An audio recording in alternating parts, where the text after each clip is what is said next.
The villain is one of the most important characters in a movie or show, but there has to be a hero to oppose them. So today, I'm going to talk about what makes a great hero. Let's be honest, anyone can swing a sword and shout one-liners, but a great hero fights for something bigger than themselves. The why they fight is one of the most important parts of what makes a hero a hero. The Tidesinger fought so his closest brother wouldn't do awful things to the world they grew up in together. A hero is defined by the hill they're willing to die on. Achillean chose his and never looked back. Though I bet he occasionally looked back and thought, wow, should have picked a smaller hill. What they fight for is equally as important. Characters like Achillean and Sen fought so their friends and fellow Ardoni could be freed. And let's face it, fighting for your people hits different when you're not just trying to save the world. You're trying to save home. Later in this video, I'll talk more about Achillean individually, and because the Season 2 and 3 scripts are no longer final, any mentions of Achillean throughout those seasons will mostly be based on CK Voltaris' rewrite, which you should definitely check out. Now, what the hero is driven by is a big factor. Is he or she driven by love, survival, or even hatred? We've seen time and time again in cinema that heroes often fight for the wrong reasons. Sometimes they need a reality check and a 3-act redemption arc to get back on track. And a dramatic soundtrack doesn't hurt either. Another important detail is whether they're willing to die for the cause or not. Achillean couldn't bring himself to kill his best friend, and after his death, Ingressus showed how much he still cared. There's something tragic and powerful in that. Often, the best part of a hero is how relatable they are. The Tidesinger spent many years alongside the Deathsinger in Nestoria, and Achillean probably wonders what would have happened if he had never suggested Ingressus entered the tournament, or even if he had not saved Ingressus all those years ago.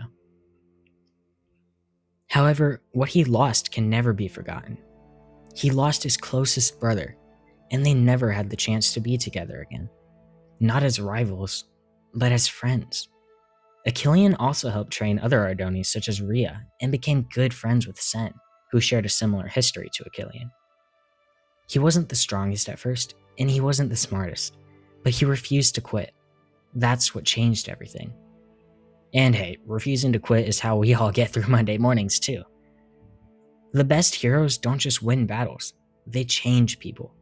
Achillean knew that Ingressus would only show his true self if he made a sacrifice. And his sacrifice showed that the Deathsinger wasn't pure evil. He loved his family and his brother, but in the end, he looked into Achillean's eyes as he fell to the ground. You felt that, I know you did. You can't measure a hero without their opposite. And in Ingressus, Achillean saw what he could have become. He saw how Ingressus could have fought alongside him, could have been a great person.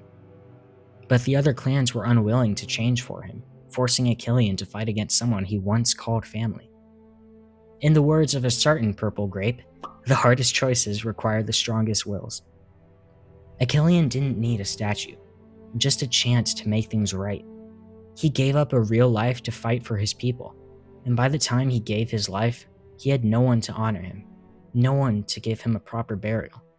Ingressus knew this, and he made sure to honor his fallen friend, ensuring he wouldn't be forgotten. The Tidesinger showed everyone that being a hero wasn't about glory.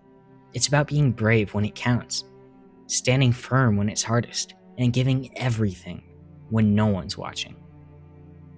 Achillean Nestoris is a great example of what it means to be a hero. It's not just in the big things, it's the little things that count. And he gave his life to give his people a brighter future. And that's why he's more than just a hero. He's unforgettable. I do want to point out that CK Voltaris' rewrite isn't canon, so anything in this video related to their fan-made rewrites isn't official and is subject to change if Songs of War is continued.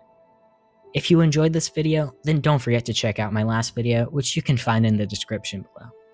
And hey, if you want more content like this, don't forget to subscribe. I've got plenty more where that came from.